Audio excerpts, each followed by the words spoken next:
Bonjour à tous et bienvenue. Depuis le rachat de Chelsea ces derniers mois par un consortium mené par Todd Boehly, les Blues sont sur toutes les langues. Et pour cause, dans ce mercato hivernal, ça a été un record, vous l'avez vu, Enzo Fernandez, Mudryk, Badiashile, Gusto, bref, plus de 300 patates ont été posées pour ce mercato record, avec plein de questions qui vont avec. Quel est le projet? Qui fait quoi? Qui décide? Est-ce qu'on a affaire au pigeon de l'année? Surtout en référence vis-à-vis des négociations pour Benfica avec Enzo Fernandez. Est-ce que c'est bien organisé? Bref, il y a beaucoup de fantasmes actuellement autour de Chelsea parce que de changements.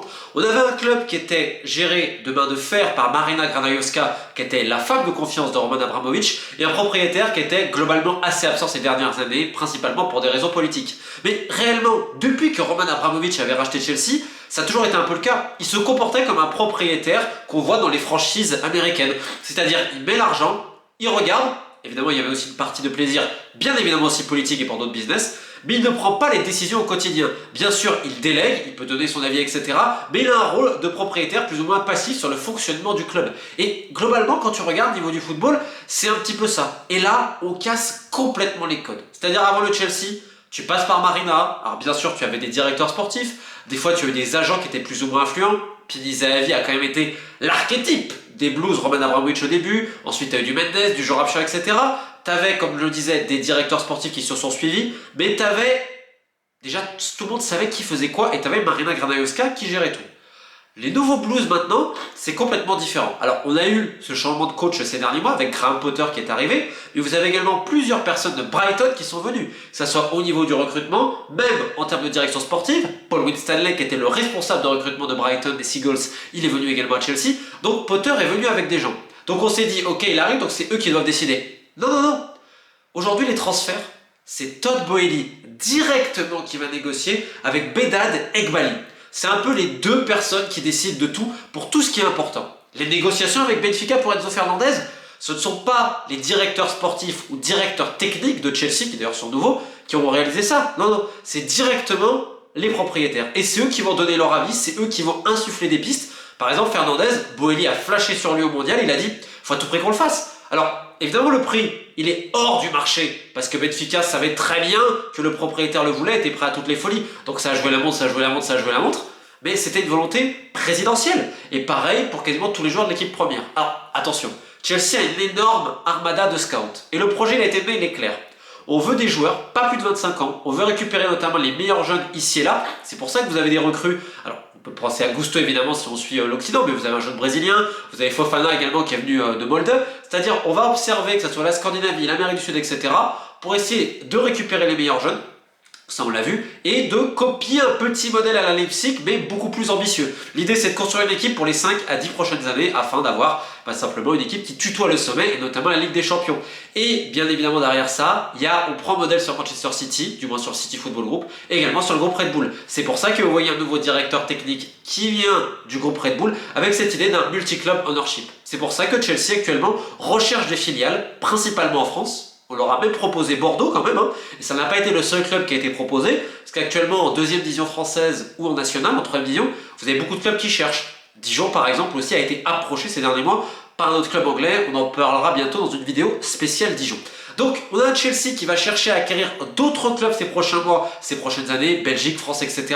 afin de mettre des jeunes en couveuse et d'avoir un consortium global footballistique. Donc c'est un peu ce qu'on explique depuis des années, c'est la super mondialisation, et Todd Boehly et son groupe sont un peu l'archétype de cela.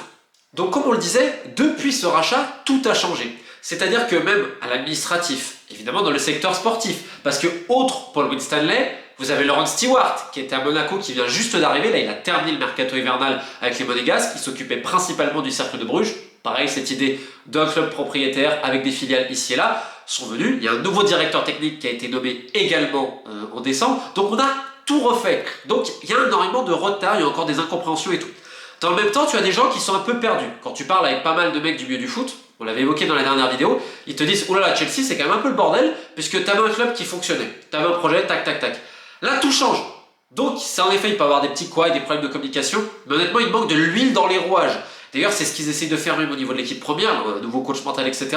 Mais dans les bureaux, il faudrait, parce qu'il y a eu beaucoup d'erreurs, que ce soit au niveau des négociations, au niveau des contrats, il y a eu du retard, ce qui explique aussi la fin de mercato. Il n'arrivait pas à gérer à la fois Enzo Fernandez et Hakim Ziyech. C'est pas par faute de personnel, mais c'est parce que tu as des mecs un peu perdus, tu as aussi quand même un peu d'incompétence, et ça surprend un petit peu, comme on se dit, mais ça tâtonne. Alors, on va laisser quand même un peu le temps au projet de se mettre en place. Cet été, ils veulent dégraisser, donc déjà il y a une liste qui a été faite, ils vont commencer à travailler là-dessus pour sortir des joueurs, parce que le but c'est évidemment pas d'avoir un effectif à 40 joueurs. Là c'est très compliqué évidemment à gérer, on a vu ce qui s'est passé pour les inscriptions en Ligue des Champions et tout, parce que là ils sont trop nombreux. Mais ils ont voulu directement taper, évidemment il faut remonter au classement aussi, et pour mettre tout de suite la patte. On a des propriétaires très investis à ce niveau-là, alors comme je vous dis, c'est pas eux qui vont recruter les jeunes Brésiliens de 18 ans, etc.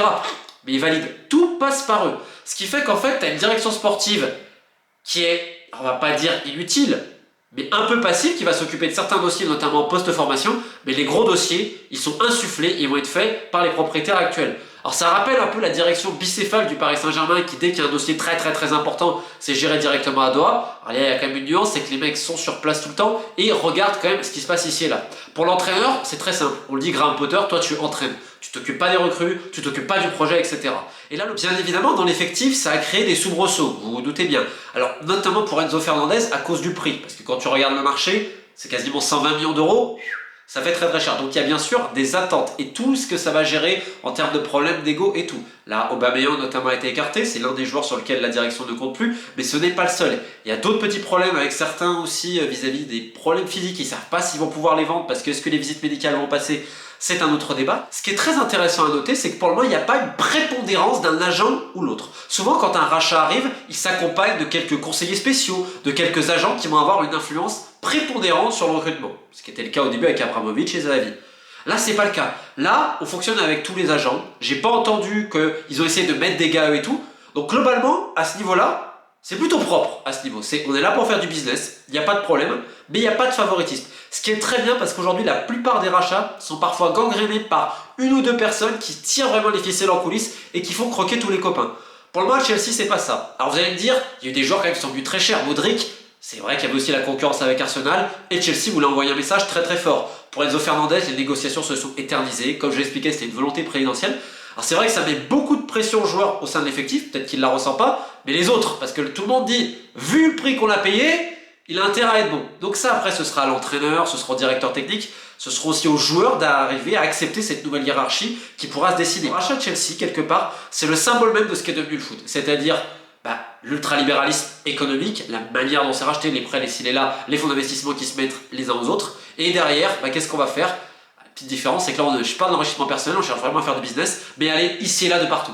C'est le symbole du mondialisme, quelque part, Chelsea. Mais avec un bon point, c'est que pour le moment, il n'y a pas trop de micmac. Ce mercato d'hiver a été du business, peut-être qu'on a payé un peu cher, il y a eu un peu d'incompétence, mais il n'y a pas eu encore les copains. Donc on verra ce qui va se passer cet été avec l'opération dégraissage qui s'annonce, ma foi, fort ardue. Parce que toute la direction sportive actuellement de Chelsea, on a ramené des recruteurs, notamment, je vous disais, Will Stanley de Brighton. Est-ce qu'il est vraiment fait pour ce rôle-là? C'est encore autre chose. Mais on n'a pas ramené quelqu'un qui est expert dans la vente. Alors on espère que le directeur technique, qui était notamment à Red Bull, apportera un peu ça, mais c'est un petit peu le doute qu'on a. Et est-ce que le coach va suivre à ce niveau? Parce qu'on est quand même très ambitieux. Et c'est vrai que se pose déjà la question, est-ce que Graham Potter pourra non pas gérer tactiquement son équipe, mais tous les égos et surtout ces batailles pour jouer. Quand tu ramènes des joueurs Félix, quand tu ramènes même Enzo Fernandez, vu le prix, tu sais qu'il doit jouer. C'est pareil pour les inscriptions en Ligue des Champions. Vu l'impact des recrues au niveau financier, tu es quelque part obligé de les inscrire. Est-ce que ça va être bien perçu dans le groupe? C'est encore autre chose. Donc voilà, j'espère que vous y voyez un petit peu plus clair. On se retrouve très vite sur la chaîne Équipe de Faith.